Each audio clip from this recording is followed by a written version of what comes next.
This is a newer edition of the channel. This will be making appearances soon, hopefully by summertime.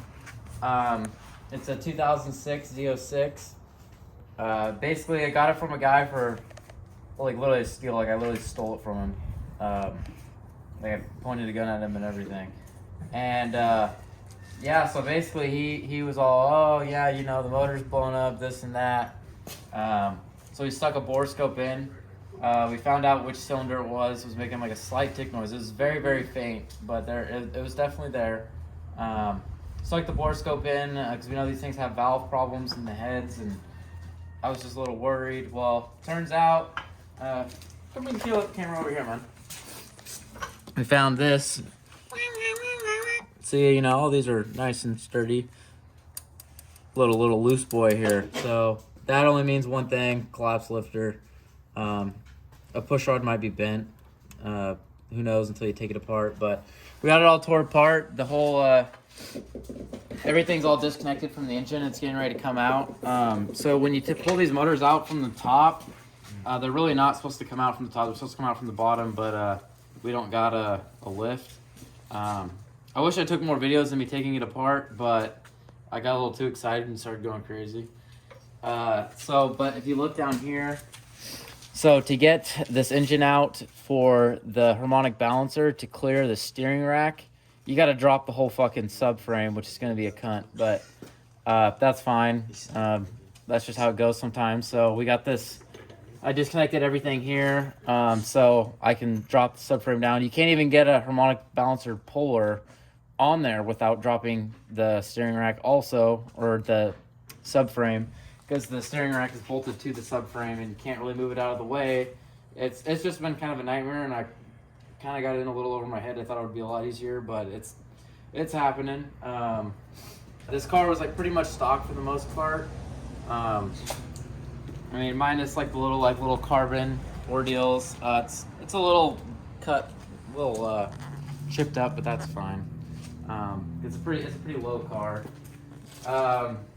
Another thing that it had was it got stepped on right here, so it's kind of a little cracked. So I got different little side skirt flare extensions. I think they look cool. You know, they don't need them, but I got some new ones to replace these cracked ones.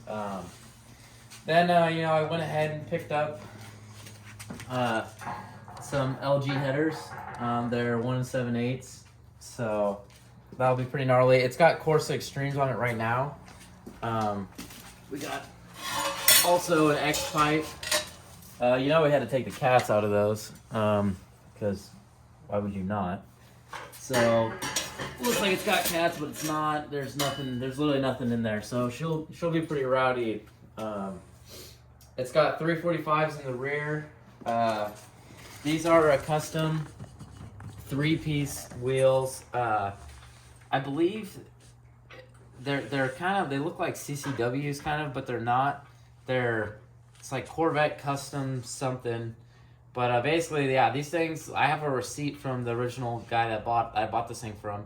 These wheels go for $5,000, and they're not like my favorite looking wheels by any means, but yeah, I don't know who in the right mind would ever spend that much money on wheels, but I mean, they're there. So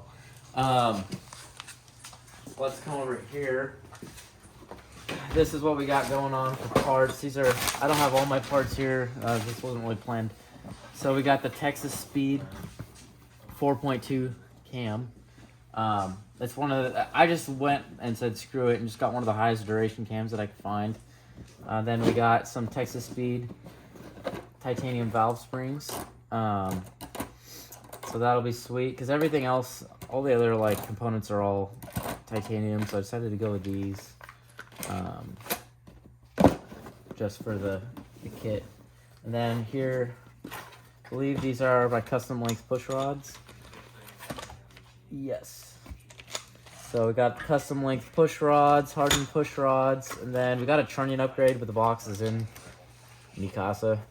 So that'll be nice. So then you don't got to worry about those little needles in your engine. We had to go get the old trusty Harbor Freight.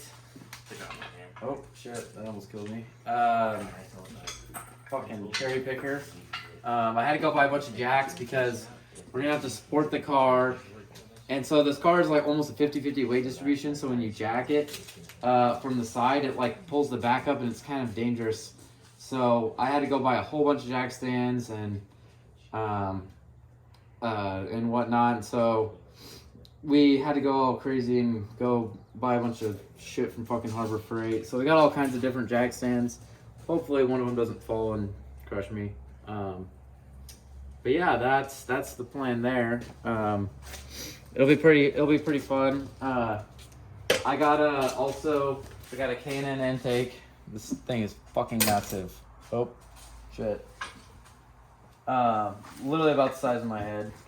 And, well, that thing's like twice the size of my head. I don't know, you got a big head. Yeah, it's pretty big. But if you look on the back, it's got like the ZR1 style carbon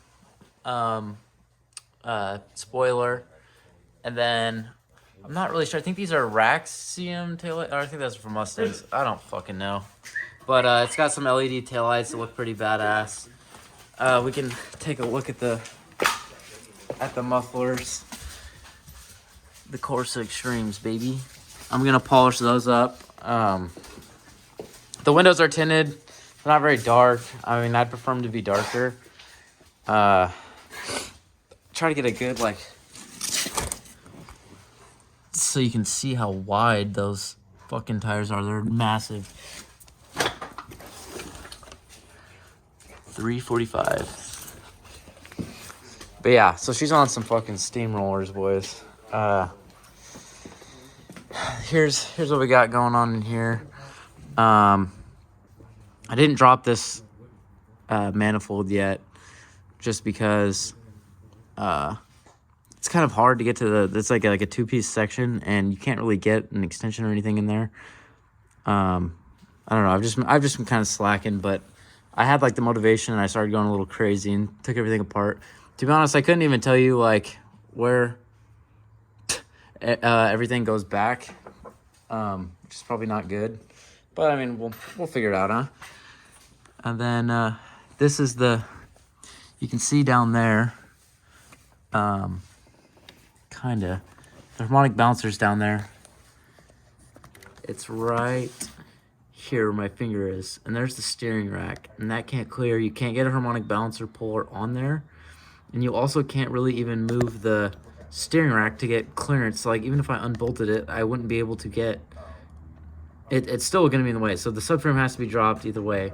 There's not a whole lot of videos online on taking these motors out from the bottom. There's not even like really good write-ups. I mean the base model Corvettes without the LS7, I mean they are kind of similar in ways, but not quite. So yeah, that's basically what we got going on here.